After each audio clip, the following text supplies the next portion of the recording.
స్కూళ్ళు హాస్పిటళ్లలో నాడు నేడు పనులు ఆగిపోయినాయి. అయ్యా నాడు నేడు పనులు ఆగిపోయినాయి అని గట్టిగా ప్రశ్నిస్తూ అడిగాం. వీటికి సంబంధించి ఒక మాట లేదు. అయా 17 మెడికల్ కాలేజీలు ప్రైవేటీకరణ వద్దు అని ప్రజలు పెద్ద ఎత్తున సంతకాలతో తమ నిరసనను కూడా తెలియజేసిన పరిస్థితుల మధ్య మీ నిర్ణయాన్ని వెనక్కి తీసుకుని ఆ 17 మెడికల్ కాలేజీలను, ఆ 17 దేవాలయాలను పూర్తి చేయండి అయ్యా చంద్రబాబు అని చెప్పి గట్టిగా అడిగితే దాని గురించి కూడా ఒక్క మాట లేదు. ఆరోగ్యశ్రీకి ఇంతవరకు ఆయన పెట్టిన బకాయిలు, 2 ఏళ్లకి ఆయన పెట్టిన బకాయిలు 3,150 కోట్లు. ఈ సంవత్సరం మళ్ళీ 2026-27లో ఈ స్కీమ్ మళ్ళా నడవడానికి నెలకు 330 కోట్ల రూపాయల చొప్పున 12 నెలలంటే 4,000 కోట్లు కావాలి. అంటే ఈ 4,000 ప్లస్ ఈ 3,150 7,150 కోట్లకు గాను ఈయన బడ్జెట్లో కేటాయింపులు చేసింది 4,000 కోట్లని చేశాడు. కానీ ఈయన ఏ రోజు కూడా కేటాయింపులు బడ్జెట్లో పెట్టిన దానికి కేటాయింపులకు ఖర్చు చేసింది చూస్తే ఏ రోజు కూడా కనీసం 2,000 కోట్లు దాటలా.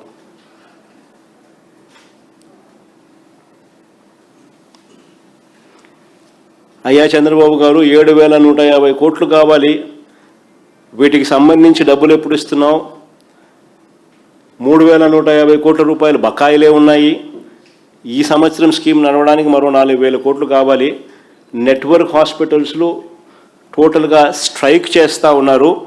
అగ్రిమెంట్లు చేయబోము అని చెప్పి ఏకంగా నెట్వర్క్ హాస్పిటల్ నోటీస్ ఇస్తూ ఉన్నారు అని చంద్రబాబు నాయుడు గట్టిగా నిలదీస్తూ అడిగినా కూడా ఈయన నోట్లో నుంచి ఒక్క మాట రాదు.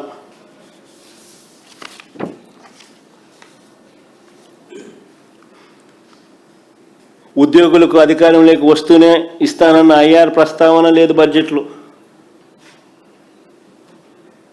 మేనిఫెస్టోలో పెట్టినారు, ఉద్యోగులకు అధికారంలోకి వస్తూనే ఐఆర్ అన్నాడు చంద్రబాబు నాయుడు మేనిఫెస్టోలో.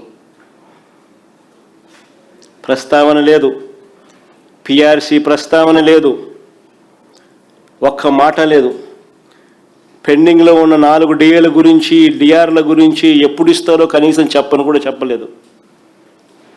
జీపీఎఫ్ గురించి మాట లేదు, ఏపీ జిఎల్ఐ గురించి మాట లేదు. General provident fund, general life insurance, medical reimbursement, retirement benefits, surrender leaves, వీటి కింద దాదాపుగా 35,000 కోట్ల రూపాయలు ఉద్యోగస్తులకు బాకీ పడ్డాడు. వీటి గురించి కనీసం మాట కూడా లేదు. ఆశా వర్కర్లు, అంగన్వాడీలు వచ్చి విజయవాడలో ధర్నాలు చేస్తూ ఉంటే ఎన్నికల మేనిఫెస్టోలో ఈయన చెప్పింది వాళ్ళు అడుగుతూ ఉన్నారు. 2 ఏళ్ళు అయిపోయింది స్వామి, ఎప్పుడు ఇస్తామని. వాళ్ళని అర్ధరాత్రి పూట తెల్లవారుజామున పోలీసులను పంపించి వాళ్ళందరినీ కొట్టి ఎత్తిచ్చేసేసినాడు. కనీసం వాళ్ళ ప్రస్తావన 16 రోజుల అసెంబ్లీ సమావేశాల్లో కనీసం వాళ్ళ ప్రస్తావన లేదు. చివరికి ఆశ్చర్యం ఏమిటో తెలుసా? ఇవాళ చంద్రబాబు నాయుడు ఎక్కడికి పోయినా కానీ ఈ మధ్యకాలంలో గమనిస్తాను మీరు కూడా, ఆయన చేసేది 2 ఒకటి పెన్షన్లప్పుడు ఒక గ్రామానికి ఏదో గ్రామానికి పోతాడు ఖచ్చితంగా 1వ తారీఖున. 2వది ఎక్కడన్నా నిలబడు రెవెన్యూ రికార్డులు ప్రక్షాళన చేస్తా అని పాస్బుక్ల డిస్ట్రిబ్యూషన్లో ఎక్కడన్నా కనపడతా అంటాడు. ఇది తప్ప ఇంకా ఏది చేయడు.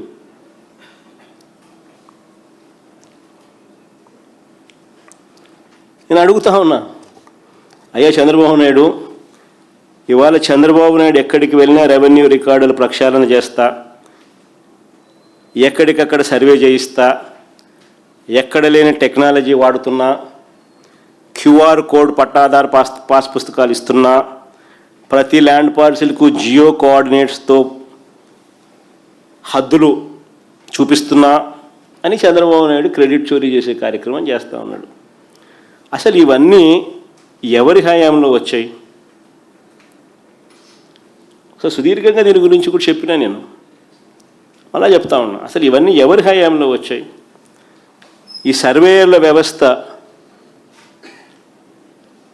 అయినా, ప్రతి గ్రామంలో ఈ సర్వేయర్ల వ్యవస్థ అయినా, ఈ సచివాలయాల వ్యవస్థ అయినా ఎవరి వల్ల వచ్చింది? అసలు ఈ సర్వే ఎక్విప్మెంట్ ఎవరి హయాంలో వచ్చింది? అసలు ఈ కోర్ స్టేషన్స్ ఎవరి హయాంలో వచ్చినాయి? అసలు ఈ రోవర్స్ ఎవరి హయాంలో వచ్చినాయి? అసలు ఈ విమానాలు, ఈ హెలికాప్టర్లు సర్వేలు చేస్తూ ఎవరి హయాంలో తిరిగాయి? అసలు ఈ ఓఆర్ఐ రికార్డులు ఎవరి హయాంలో వచ్చినాయి? చివరికి సర్వే చేయడానికి అవసరమయ్యే కోట్ల రాళ్ళు కూడా ఎవరి హయాంలో వచ్చాయి? చివరికి పాస్బుక్లో క్యూఆర్ కోడ్ కూడా ఎవరి హయాంలో వచ్చింది? చివరికి భూములకు జియో ట్యాగింగ్ హద్దులు ఎవరి హయాంలో వచ్చినాయి? ఇవన్నీ వచ్చిన వాళ్లకు క్రెడిట్ ఇవ్వాల్సింది పోయి, సరే ఆ వైఎస్ఆర్సీపీ ప్రభుత్వం జగన్మోహన్ రెడ్డికి సరే నాకు క్రెడిట్ ఇవ్వడం చంద్రబాబు నాయుడికి ఇష్టంలా, క్రెడిట్ చోరీ ఎలాగూ చేస్తాడు, ఇది నైజం అని అనుకుంటే పోతే పోయిందిలే అబ్బా.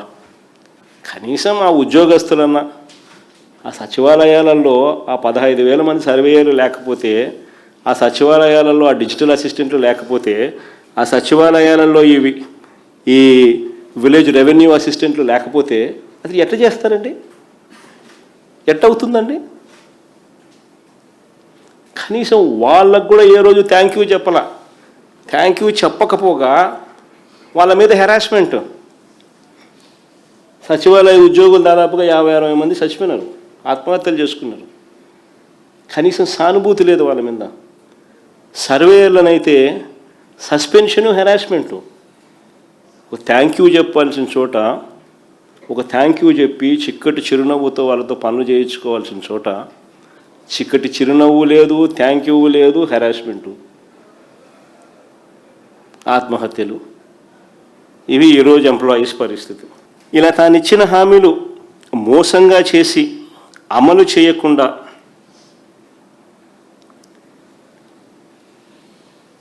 ఉన్న అన్ని పథకాలను రద్దు చేసి,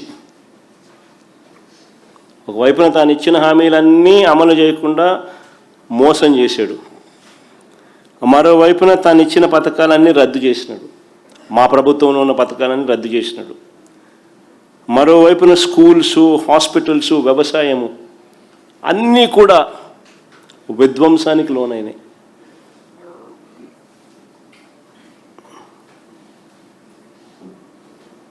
ఇలాంటి పరిస్థితుల్లో ఏమంటాడు చంద్రబాబు నాయుడు?